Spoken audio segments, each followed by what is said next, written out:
everyone, my name is Brianna Smith and today I'm here at RUNABEAT Media London headquarters, joined with a very talented Mr. Winston Francis. Hi.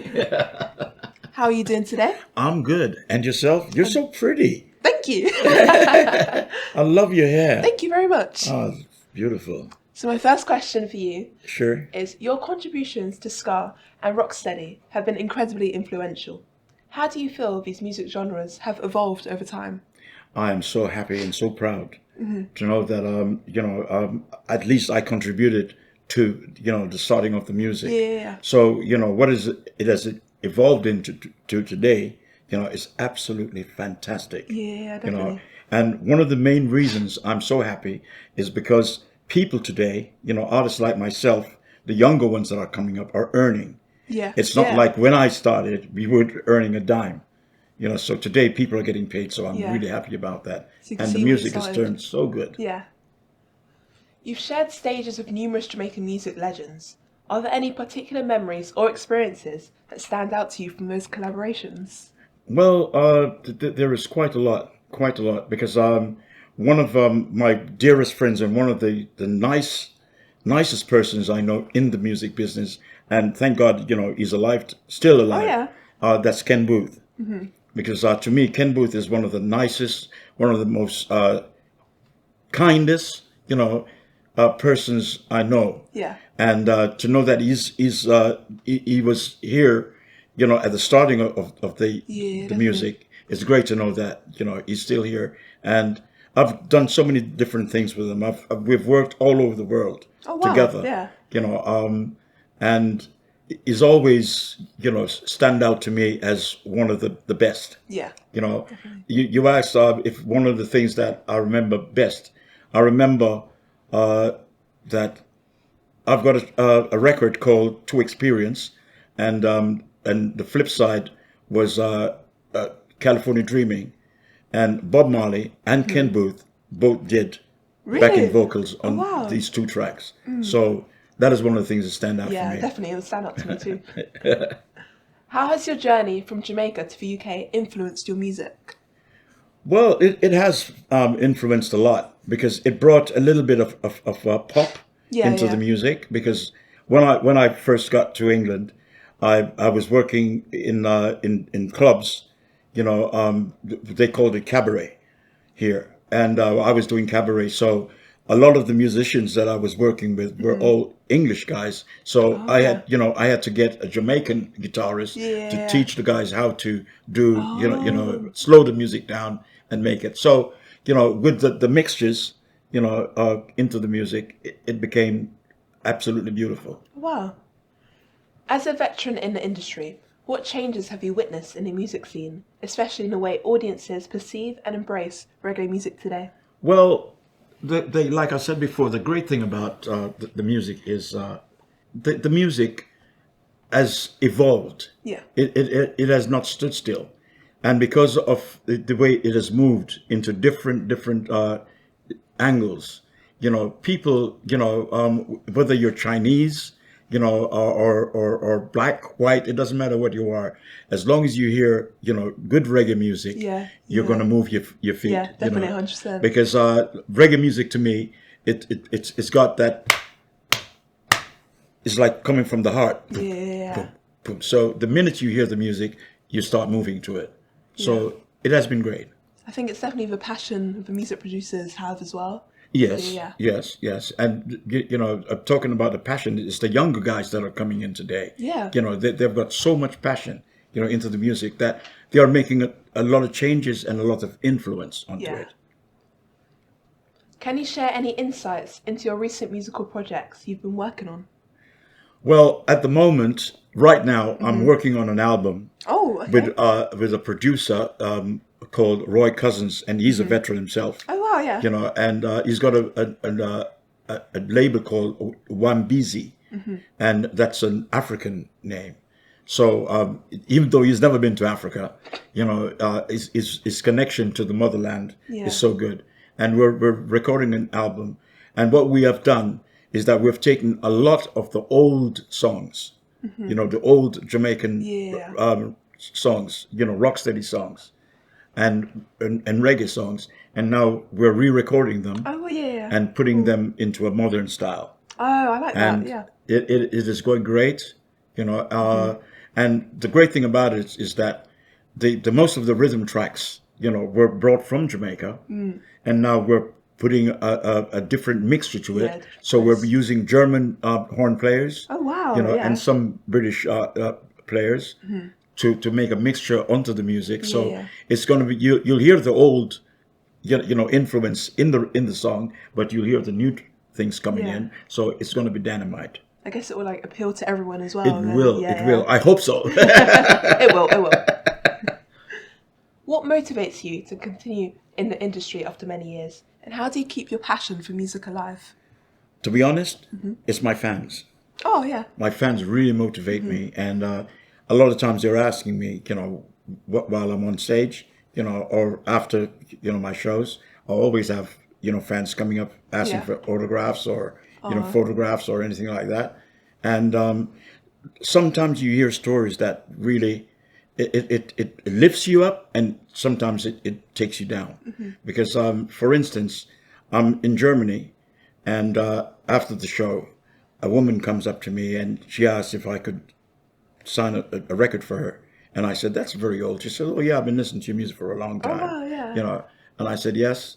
And she said, this record in particular, it's from an album called California Dreaming. And she said, you've got a track on it called Ireda. And she said, the first time I heard that record, it filled me with so much emotions that when I went home, I just wanted to be with my husband. I just wanted to make love to her, you know. And she said, from that, I have twins. So she said, you're partly, you know, responsible for my twins, you know. So that just makes you feel great. Yeah. You know, it's wonderful to know people feel like that. And wherever I work, you know, I always have people who will say, the last time I saw you, it was in Berlin or there or wherever, you know. And for someone to leave, you know, even here, I've done shows here and people have left for Berlin, you know, and parts of Germany to come here and see the show. Yeah. I remember I did a show in Holland. It was my birthday. This was last May. And in the audience was about 20 people who are fans of UB40. But, you know, they know I've been working with UB40, doing tracks with them. So they left all the way from England and came to Holland to see my show. So that motivates me so much. Yeah, definitely. You know? Would you say that's the most meaningful part of making music as well? It is. It is. You know, because, you know, you're doing something like a doctor. You know, he gets up and after an operation, he thinks to himself, I saved some lives. You know, so he feels really good in himself. And that's the way I feel about, you know, the music. Yeah, that's you so know, lovely. you're making people happy. You know, and that's the main thing. Yeah. Are there any upcoming performances or events where fans can catch your live shows coming up? Well, I have one in the first one that is booked is in May. Oh yeah. And that's one of the really nicest festivals you can think of. It's called Scam Out, the 12th of May. You know, and it's a lovely festival. Absolutely. I think it's about 5,000 people that attend this festival, and it's absolutely fantastic. But you know, it's that you could take your family out for a long weekend, you know, and you thoroughly enjoy it because there's several bands. You know, I think there's about 10 or 15 or 20 bands. Wow, okay. You know, so it's a big thing. Yeah. You know, and I'll have my full band there because I'm bringing some of my guys over from Holland. Oh wow, yeah. And I'll have some of the guys from here from London. So it's going to be a bash. So stay tuned, everyone, to see Winston performing live at the festival next May. I know. So, do you introduce any elements of ska and rocksteady into your new music, blending in with the old and new? Well, I like I just said, you know, the album that I'm doing now is a blend of old and new. Yeah. And I think that it really warrants, you know, the feeling of the music and what the music is really all about. You know, the old and the new. Yeah. Because you cannot get away from that. Exactly. Like a fusion. It is. It is. Do younger audiences today interact with your music in the same way as your older fans, or is there a bit of a contrast? Well, surprisingly, this just happened, I think, 3 Saturdays ago. One of the most famous singers in British reggae was a lady called Millie Small, and she passed away a few years ago. So they bestowed a blue plaque in her honor. Oh, And before it was done, I was called and asked if I could give a speech and sing a couple of songs. And I thought I prefer to sing a couple of songs, which I did. And quite a few people were there, and a lot were taking photographs and taking, video shots of it, because that happens today. The minute you open your mouth, somebody's got a camera, which is great, and that was a Saturday, and the Monday, my youngest son called me, Leighton, and he said to me, "Oh, Dad, that thing you did on Saturday at Millie Small's Blue Plaque is fantastic." I said, "You like it?" He says, "Yeah." I said, "How did you see it?" He said, "Oh, it's online." Yeah. I said, "Really?" And he said, "Yeah." He says, "So far, you've got 169,000 Oh my gosh. views on it." I said, "You mean 169?" He says, 1,000. 169,000. So, most of these people who are online are young people. Yeah. So I've got 169 young followers, which is fantastic. I guess that's the benefit of social media as well. You can It share is. it. Yeah, It is. yeah. It is. It is. Even though, older people like myself don't really understand it that much, it's great. It's really, really great, to know that, you could be talking to someone in Australia who knows you and knows you, really, really well. Yeah. And I've got people who will call me, from Australia and ask me questions, and they'll say, "Oh, I heard that song that you sing called Sweet Wine." And I says, "I didn't record a song called Sweet Wine." And they said, "Oh, yes, you did." And I said, "No." They said, "Hang on a minute," and they play it. Oh, wow. And I said, "Oh, yeah." So, that is social media for you, so I'm so appreciative of that. Yeah, what's in your benefit, definitely. It is. It is. And to be honest, no big-headed, today I'm more financially stable, more than any other time in my life because of social media. I don't even have to look at my bank account today. Oh, that's great. The bank manager is always smiling. So, and that is because of social media. Yeah. Because whenever your music is played, you get paid for it. Yeah, exactly. In the old days, you had to go to the record company and you go and I remember there was a guy who was in charge of the music, one of the record companies called Mr. Palmer. And you would go to Mr. Palmer and says, "Mr. Palmer, today is 3 months, I should be getting paid today." And he says, "You didn't read your contract. I've got a 6 months option." So when the 3 months is up and you should get paid, he's got a 6 months option on that. Oh. So you have to wait for 9 months before you can get some money. Today, every day the money goes into your bank account. That's great. So thank God for social media. I love it. What role do you believe your music plays in preserving the essence of Jamaican musical heritage for future generations?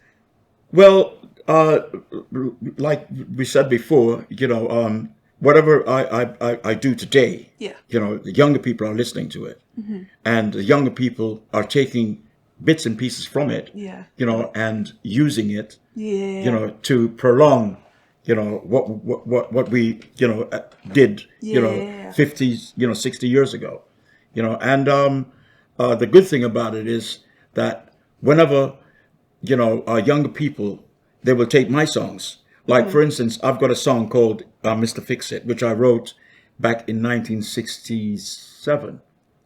And I recorded it in 1968. And how funny it is about the music then, I was never paid for it.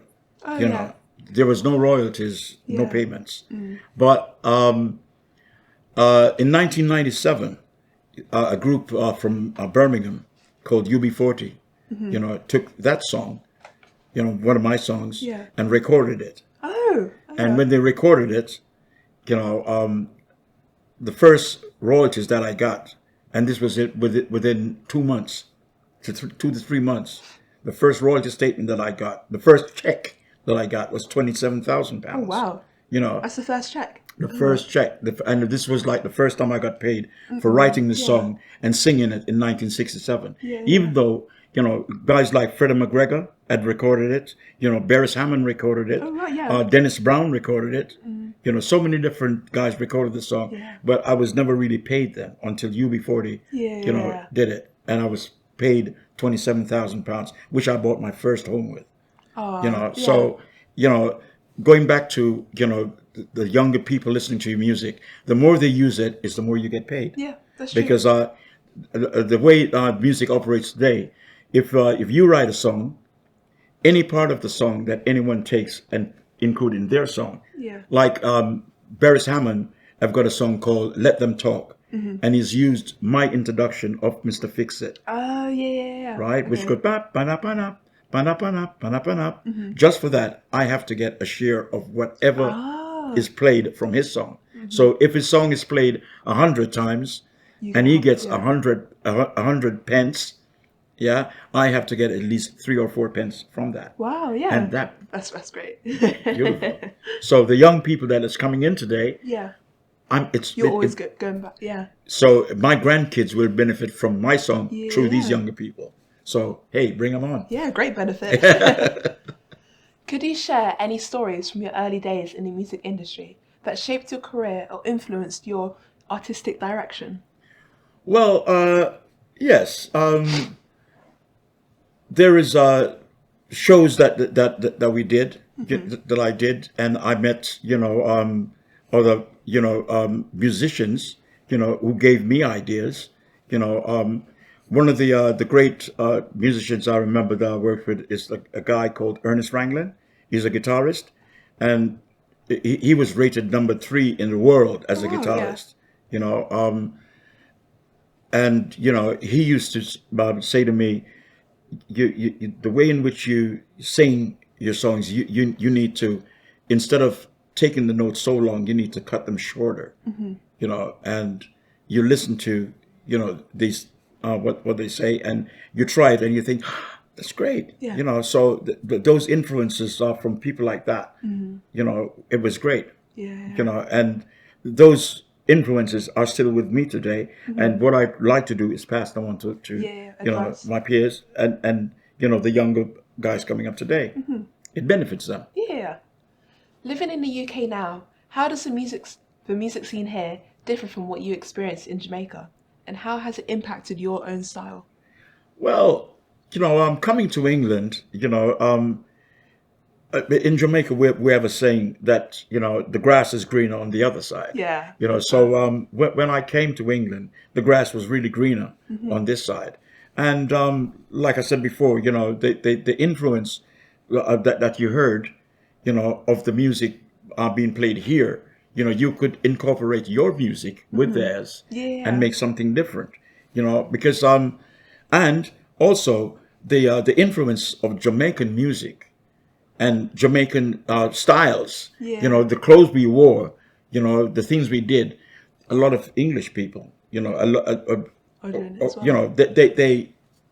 took it on board. Like there was a trombone player in England who was from Jamaica, but he was Caucasian, but he was Jamaican. Oh, okay. And he was a Rastafarian. And because of being a Rastafarian, he grew his hair long, right? And a lot of guys, he was playing in the West End of London, in all the different jazz clubs. And when, young musicians came and they saw him and the way he played, and he was so flamboyant, and he was so good, people started copying him. So they started growing their hair long, not realizing he wasn't growing his hair long as a style; it was his religion. Oh, okay. And to be honest, he was one of the only Jamaicans living in London to get an MBE from the Queen. Oh, really? Yep. Oh, wow. So he passed on a hell of a lot of influence, because Mick Jagger and all the rest of the guys started growing their hair long. They weren't loxing it, but they were growing long because they saw this guy, with long hair. So hey, so we've done our bit. Yeah, definitely. And how important is it for you to actively engage with your fans? And have you got any methods you use? Well, yes. There is something that I learned, at the beginning of my career. Like I said before, I take, whatever is passed on to me as, ideas and all that.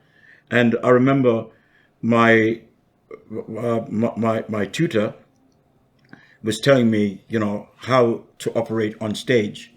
You know, as you will know that when there's a show, they on stage we've got what they call the backlines, Okay. right? And or the fallbacks. These are some speakers at the front of the stage Okay, yeah. that you can hear yourself. And my tutor told me, do not use fallbacks.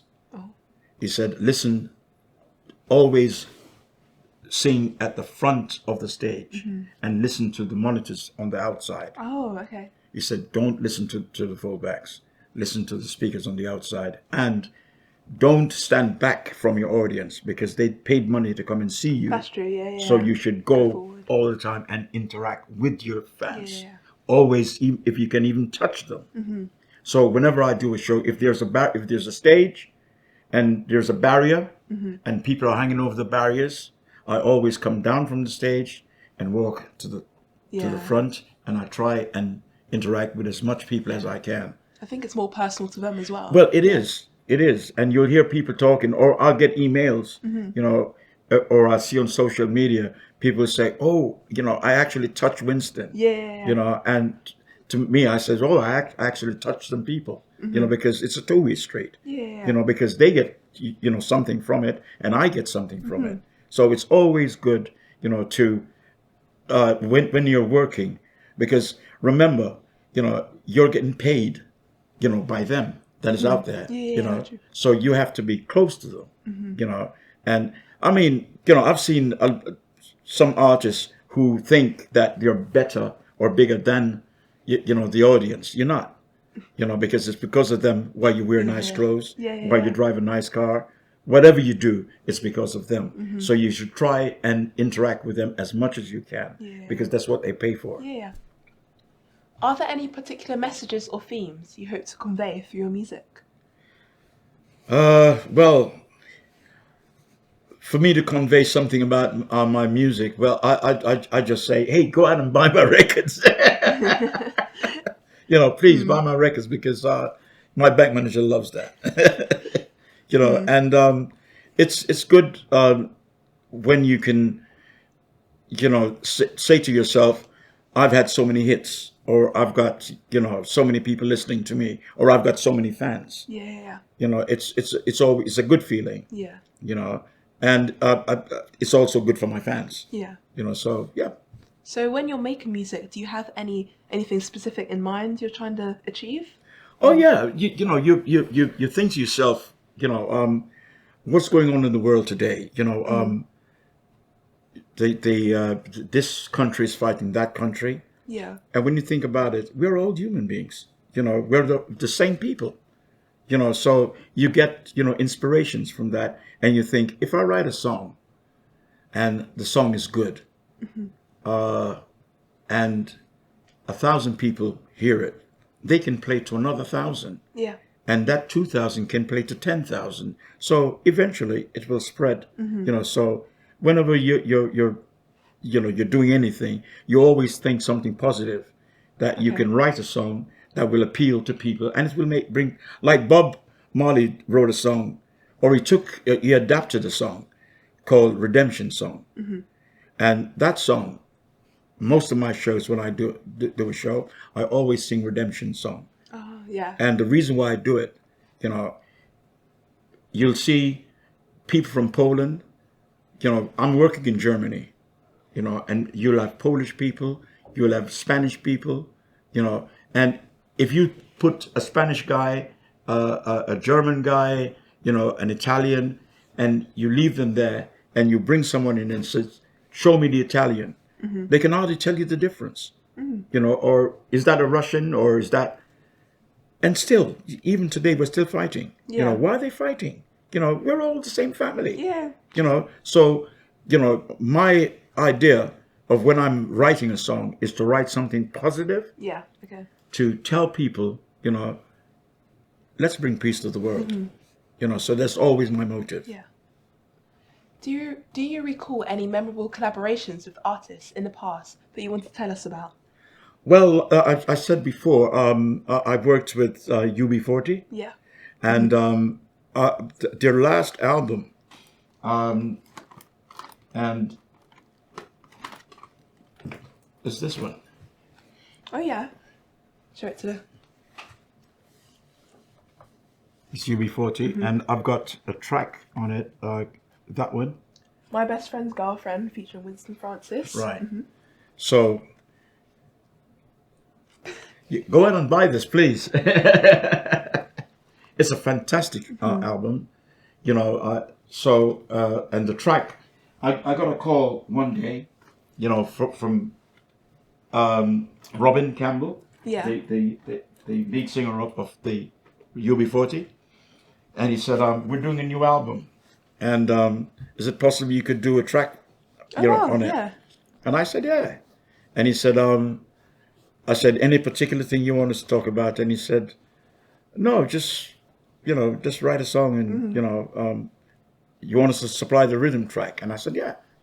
And so they sent the rhythm track, and I played it a few times, and something hit me, you know, my best friend's girlfriend, Yeah. you know, and I wrote a song saying, you know, I think I've fallen in love with my best friend's girl, you know, and it became a really controversial song, and everybody loves it. Oh, So, yeah. you know, the album is doing it's over a year old, the album, but it's still selling. Yeah, definitely a memorable experience. Yes, 100%. yes, it's great. Your performances have spanned across various countries. Is there a specific place or audience that holds a special place in your heart? Oh, there's so much. Yeah, There's so much. There's so much. I've performed in Argentina a few times, Yeah. and that really it was a mind shock to me, because I remember the band was like 40 pieces orchestra, Oh yeah. and when they announced my name and I heard the people yelling and shouting, I was thinking, well, they don't know me. How they can be yelling?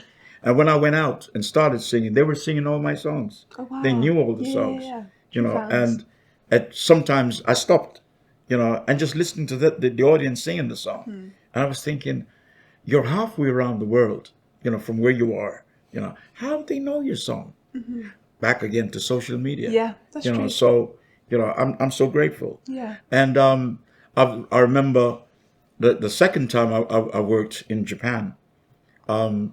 It was it was funny. One of my very good friends, Alton Ellis, who is now deceased, you know, God rest his soul.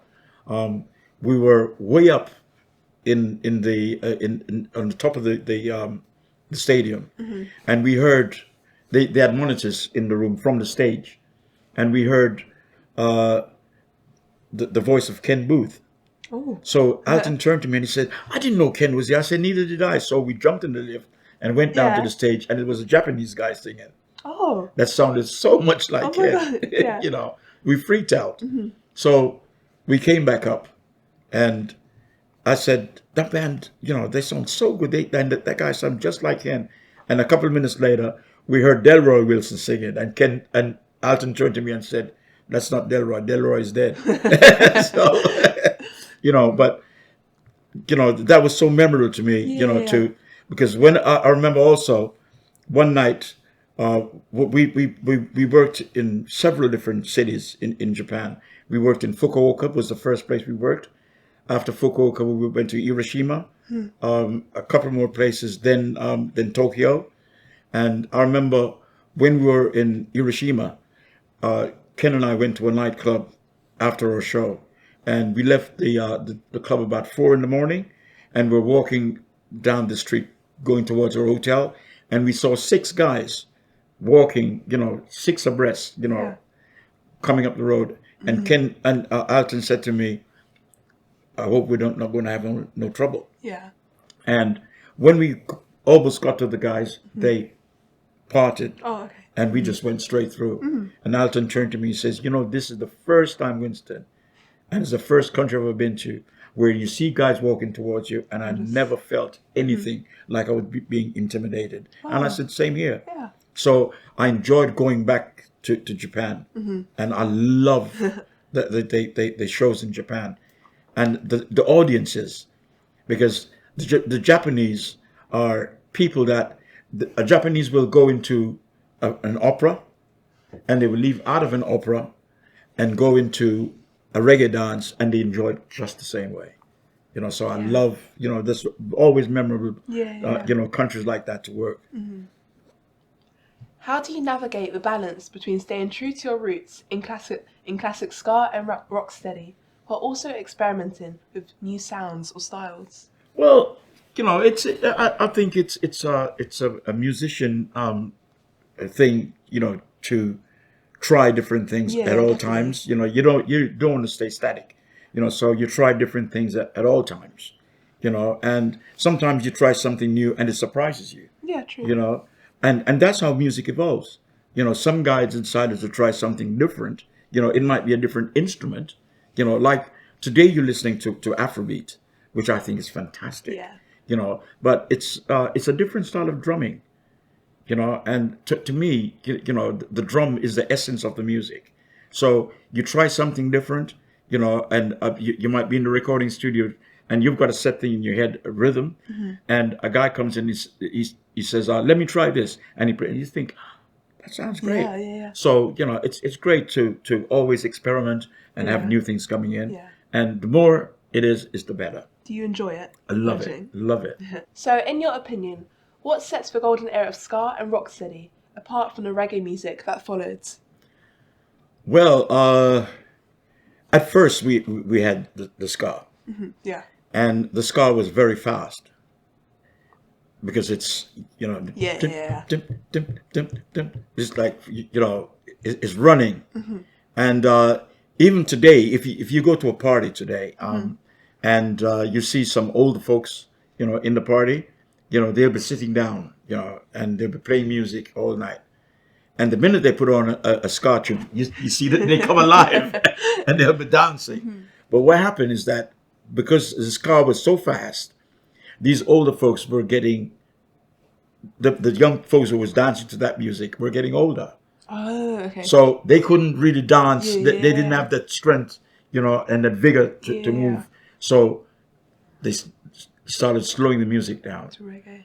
to rocksteady, and instead of going like that, you were going like you're rocking steady, sweet, and a lot of the people who were going to dances, like the guys who were going to dances, when the rocksteady came on, you could hold a girl, and in England they used to say you rent a tile. Is that you occupy one square, and you didn't have to move. You're just rocking steady. You're sweet. So the older music, the ska, and came down to rocksteady, and then in between that, people wanted a little bit more, go a little bit more drive. So the reggae came in, and there were so many people who claim to have started, who brought forth the word reggae. One of them was Toots and the Maytals. And Toots is a great entertainer, great singer, a great songwriter, so you tend to believe him. And then there was Bunny Lee, who was a reggae producer, and he claimed that he was the one who first used the word reggae. Oh, okay. Then there is Stranger Cole, who is another great entertainer, an oldie, but really goodie. He said he also was one of the first guys to use the word reggae. So I'm not going to dispute any of them and say, he didn't or he did. I'm just glad the word came around, because for me, today, people around the world are not talking about ska as much as they're talking about reggae. Reggae is really the thing. And as a matter of fact, reggae has incorporated everything, all the musics. When you listen to reggae today, if you play it a bit faster, you wouldn't say that's a ska tune. You'd say it's a reggae song. And if you played it a little bit slower, you wouldn't say, oh, that's a rocksteady song. You'd say it's a reggae song. So I'm just glad for the word to have been born, and to know that it's still here today. So Let reggae rule. I don't think even younger generations know about ska. Because I know I didn't. This is so, it. This is yeah. it. This is it. So let's bring on the reggae. It's a thing. Yeah. And I'm glad that that's this word came around. It doesn't matter who first thought about it or brought it on. I'm glad it's here. Yeah. So I give praises to everybody who said they did it. Great on you guys. As a veteran artist, what advice would you give to young musicians aspiring to make a mark in the reggae scene? I'm glad you asked that question. I'm really glad you asked that question. Because my advice to anyone who is getting involved, as a matter of fact, not only with music or reggae music, but any young person who is getting involved in anything, learn the business before you get involved with anything else, because the business is more important than anything else. For instance, when I started recording, I knew nothing about publishing. Absolutely nothing about publishing. I still don't know a lot about it today. But publishing is where the money comes from. Yeah, true. Okay? Now, a lot of aspiring young artists, all they want to do is make a record. When I started, I had the same inspirations. I wanted to just record, right? And make a song. Yeah? But my reason for that, and most of the artists at that time that were coming up with me, the reason why they really wanted to make a record is to impress girls.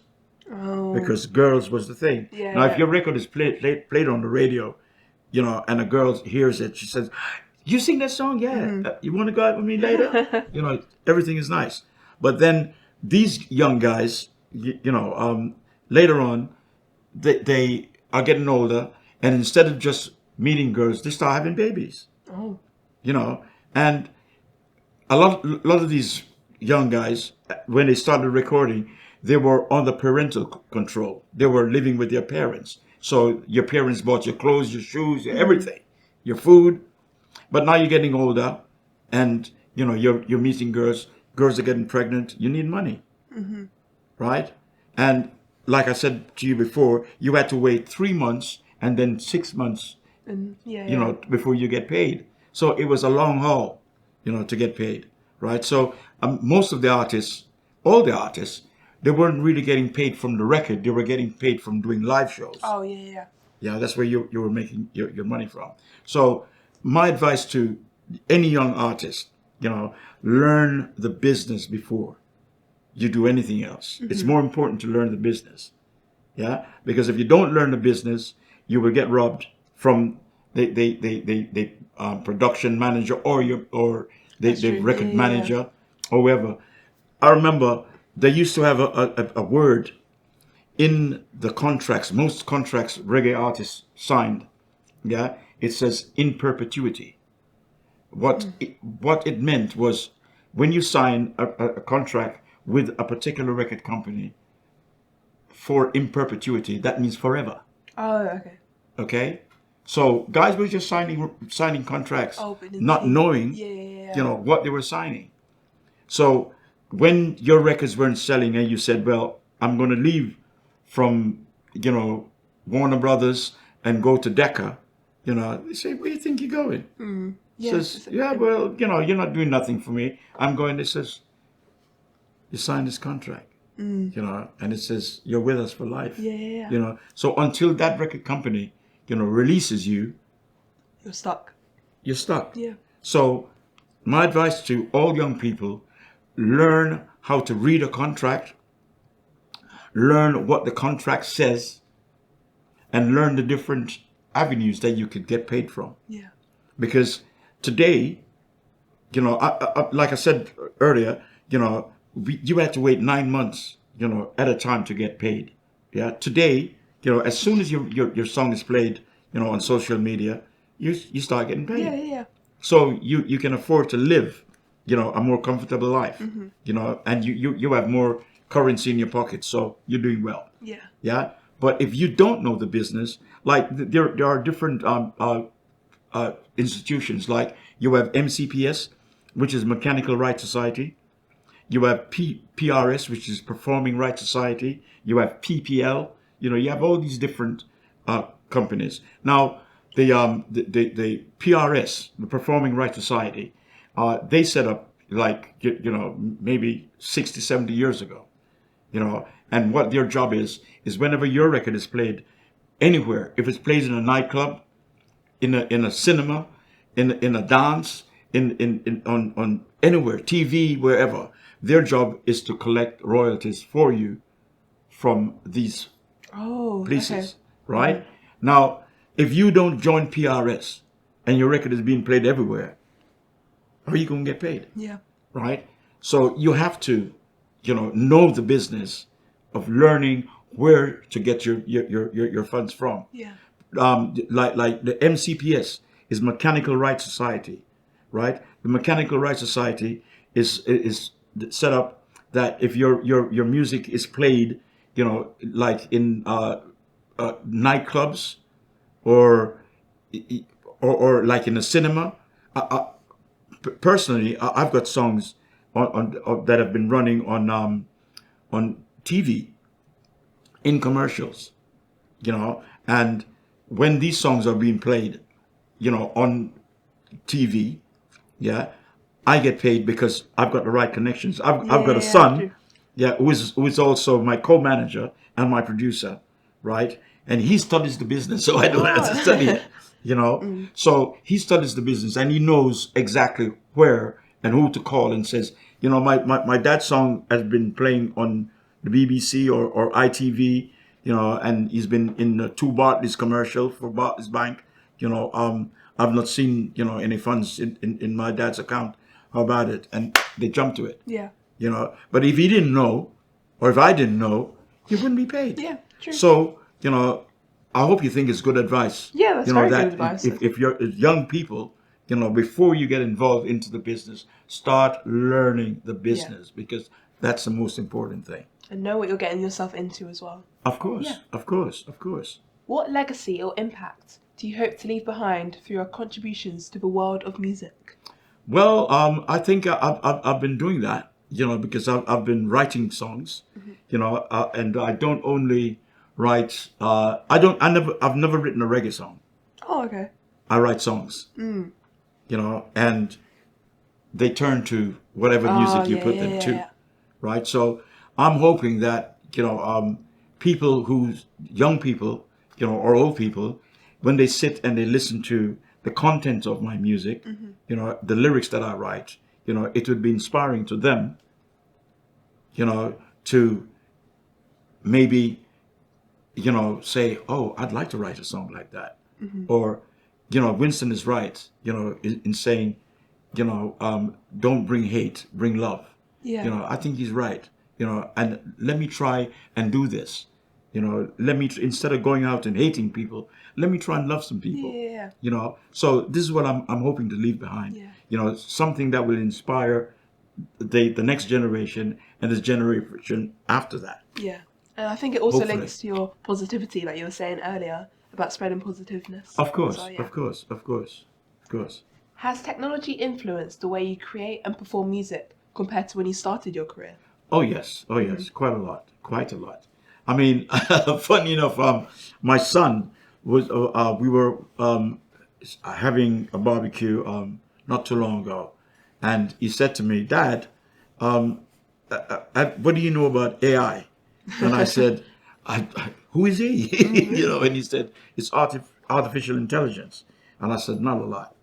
And he said, "It's great." He says, "Do you know you can ask AI to write you a song, and it can write you a song in seconds."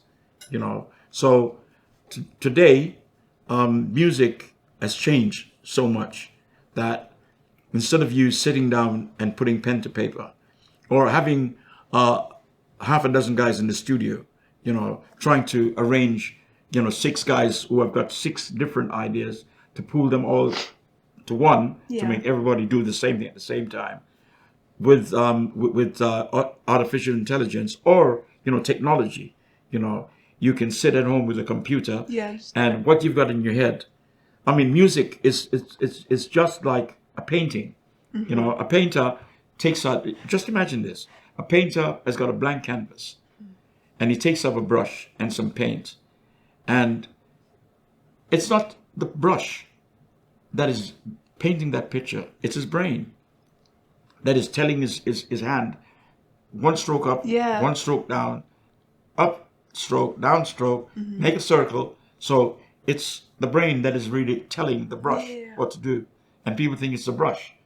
It's the brain. Yeah. Right? So imagine that you today, when your brain is telling you write something, and it just automatically does that. Yeah. You have to be thankful. But with the computer, your brain is telling your fingers tap on that and tap on that, and you're tapping away, and you create the bass that you're hearing in your head, because it comes from all from the brain. So you're hearing a bass line going doom, doom, doom, doom, doom, doom, doom, doom. So you can put that on your computer, and you hear the guitar going, and you put that also until you formulate your song and you put it in one package, and then you can call the guys, the musicians, and say, guys, I got a new song. Okay, bassy, this is where you got to play.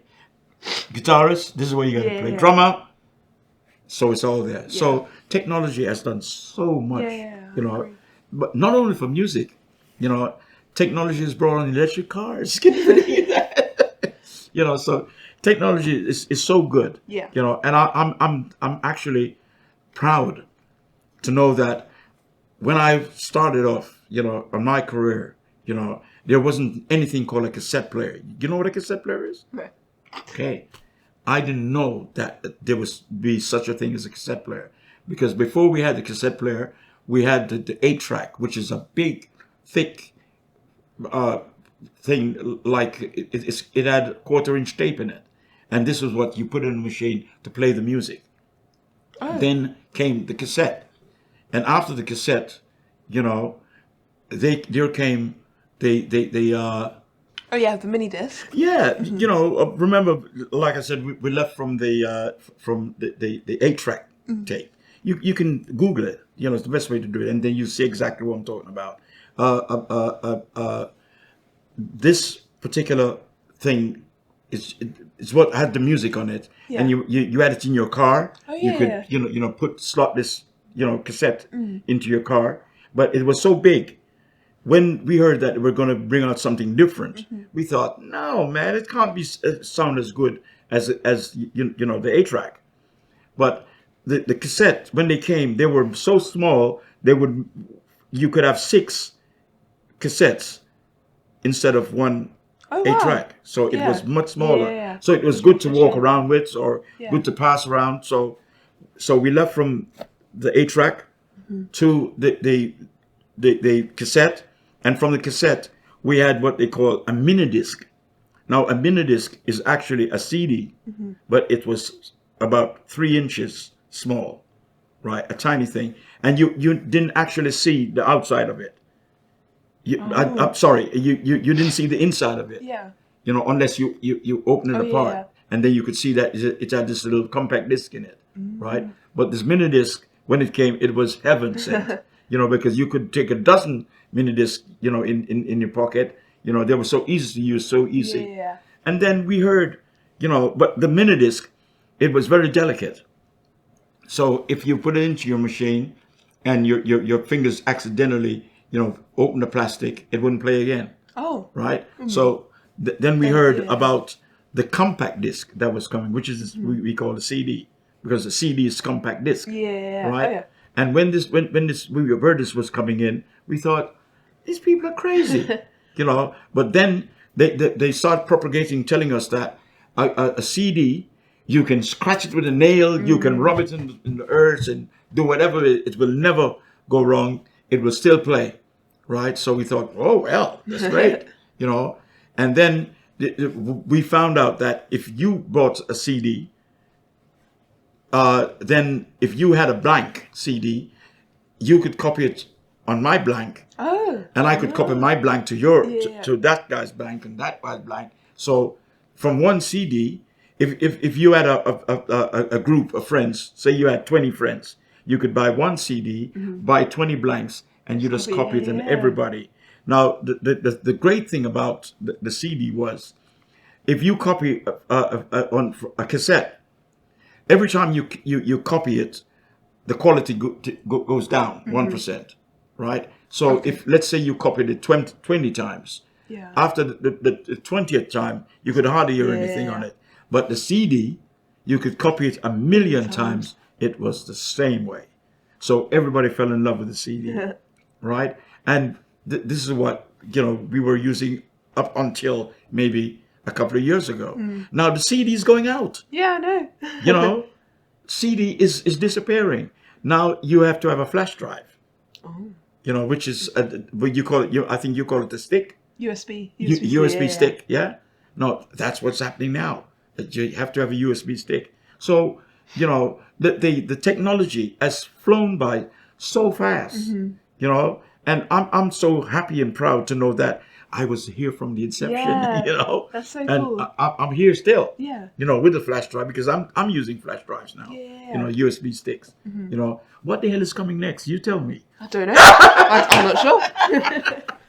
But it's so good, that everything has been flying by, and so let me reiterate that the young people coming up in the business, they want to learn about the business. Yeah. Because if you don't, you'll be nowhere. Yeah. I mean, look at me. I was here before the 8-track, and I'm here now.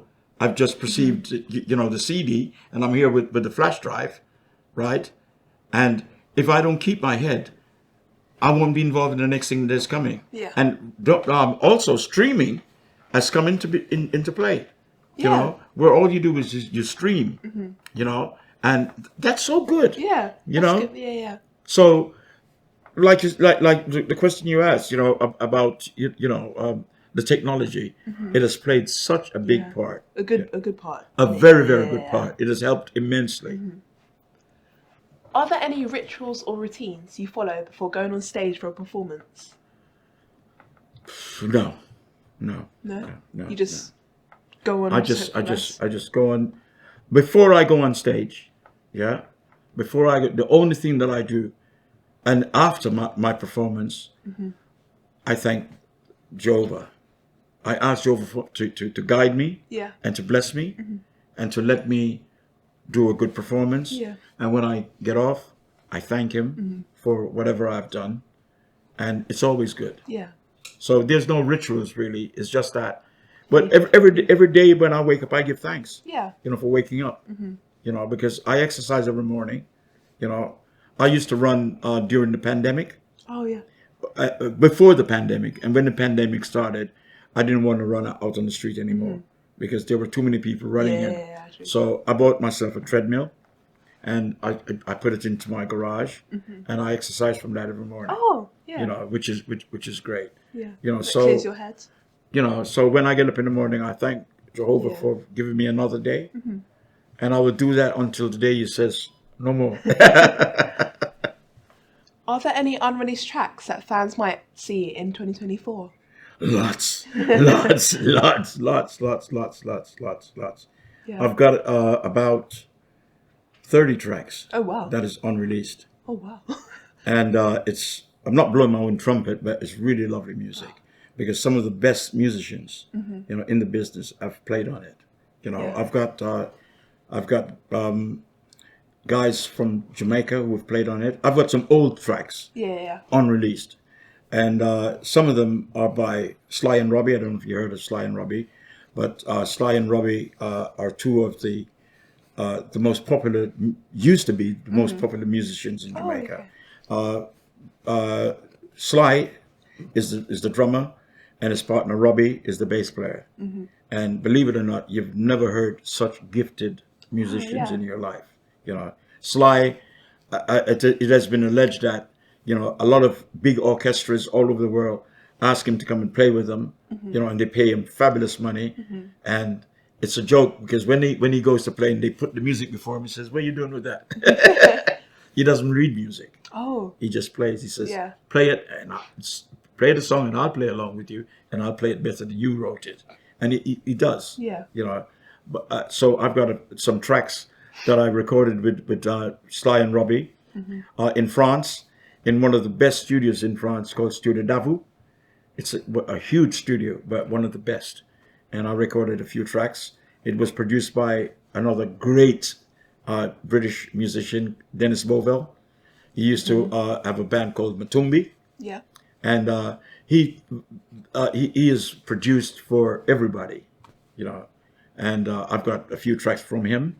You know, I've got tracks that I've done for, I recorded in another great studio in London called Mad Professor. You know, I did a deal with him. You know, I sang 2 tracks, one for him and one I kept for myself. And the one I kept for myself is a song that was written by another great friend called Niney Observer. His name is Winston Holness, or they call him Niney the Observer, right? And he's the one who actually wrote the hit song for Dennis Brown, Here I Come. And I recorded it, and the reason why I recorded it, it was a friend of mine called me from New York. This was a few years ago. And when she called me, she said, I was listening to Dennis Brown's Mr. Fix-It, and I really love it. Yeah. I said, Dennis Brown has never recorded Mr. Fix-It. She said, oh, yeah. It's on an album called At the Foot of the Mountain. And I said, no. She said, Winston, he has. So she said, I'll tell you what. It will take a week or so, but I'm going to send you a copy. And she did. And when it came, I looked and I saw the track and I played it. I fell in love with it. Dennis did a fantastic job. So I wanted to reciprocate, you know, so I recorded Here I Come. Oh. So it's been played around quite a lot, but it was never been, you know, on an album or never been released officially. So I plan to do that. In 2024. And this is the song that I told you before that I did it at Millie Small's Blue Plaque. Yeah. And it had 169,000. Can you believe that? 169,000 views. So tracks like that I've got in reserve, and I'm going to be releasing them come 24. So stay tuned, everyone, for Winston's releases in all of 2024. Yep. And maybe 25. No, we can tell. And finally, where can fans stay updated on your music releases, performances, and any upcoming projects or collaborations? Well, I loved collaborating with different artists and different people. So I've been, you know, given so many opportunities to collaborate with people, and I really love it. There is a quick story. There's a young man. What is his name now? Anyway, he was a friend of my son, and he was in a group in America during the Michael Jackson era called The Boys, and very, very popular they were. You know, The Boys. Google it, you know, and you'll see what they are. They're just like the Jacksons, you know, great. Well, when they grew up, they decided they were going to go their separate ways. And I think he was the second eldest son, Akeem. I think his name is Akeem Islamabad. And he went to, I think it's Ghana or some African country, but he was there for a while. And he decided he was going to get out of music. So he built a couple of apartments, rented them out, and, you know, just living, you know, a really easy life. And the urge for music, believe it or not, is a cancer. Yeah, true. You know, you never can get away from it. Once you get into it, you can't leave it. Yeah. So I guess, you know, he got right back into music. So he built a studio. And when he built the studio, a lot of the young kids around started coming in. So, you know, quite a few of them came in. And I can't remember the name of the guy. But this young kid came in and he recorded him. And he became a sensation in America. Oh. You know, he became so big. You know, well, before this actually happened, you know, my son, because he was a friend of his, he came to London and he said to my dad, my son said to him, my dad is a singer. He says, I know. And that's one of the reasons why I'm here. He says, he did a song called Let's Go to Zion. And he said, I just did a version of it. And I'd love to collaborate with him. So I said, by all means. Yeah, definitely. So we did a couple of tracks with him, and they're still unreleased. Also I done I think a couple of tracks with UB40, which have not released. So quite a few things, Yeah. and well, it's just ongoing. You never stop, Yeah. because like I said, music is a cancer. Once you got it in your blood, Yeah. it's there. You just keep on doing it, and you hope, every song you write, you think or you hope it's going to be A big hit. a big hit. Yeah. I've been lucky that I've got, quite a few hits, like one of my biggest hit is Mr. Fix It. And this was one of the first tracks that I did. And I must tell you, the reason why I wrote it was because my brother, he was in Jamaica. I was in the States. Jamaica's only like 90 miles. Yeah, It's, yeah, it's quite close. less than an hour's flight, from Miami to Kingston. So I used to go, back quite regular. But my brother was a lover. Yeah. And every single time I get home, he would tell me that he just broke up with this girl or Oh, that girl. yeah. And it actually, he fell in love with this girl called Cutie. So when I went home, before he even asked me how was my flight, he just said, you have to come with me now and come talk to Cutie because Cutie said you're leaving me and I can't afford you. So I said, what's wrong with you, man? He said, you have to come now. And he's a big guy. He's about 6'5", 6'6". So he's really tall and really big. So I'm a little guy. So when he says, come now, I had to. So I went with him downtown and I spoke to Cutie and everything gelled back. So when we came back home, I said to him, you take some liberties with me, man. And he said, what do you mean? I said, you think I'm some kind of Mr. Fix-It? He said, yeah, man. You are my Mr. Fix-It. Ah. So that evening I wrote the song, Yeah. Mr. Fix-It. Yeah, And very that became, one of my biggest hits, and thank God I did write that song because, I'm still living on the royalties today. Yeah. Before we finish, can you sing any one of your songs? Okay, sure. That would be a pleasure. I think I'll do Mr. Fix-It. Okay. If you're feeling lonely because your one and only boy has found a girl and ran away, just you reach for your phone, could be mobile. I'll be there at home. My name is Fix It. I'll be there. If your heart's been shattered, the pieces have scattered all across the ground of loneliness. Just you reach for your iPhone. I'll be there at home. My name is Fix It. I'll be there. Thank you. Thank you. I Thank you so definitely much. see your brother's inspiration there as well. Yes. Yeah. Yeah. And he's still asking me for royalties. Oh. Well, I just want to say, on behalf of myself and RUNABEAT, thank you very much for coming down today. Thank you, ma'am. Thank you so much. It was a pleasure. And we appreciate you, and we wish you all the best for your future career. Thank you so much. Thank you.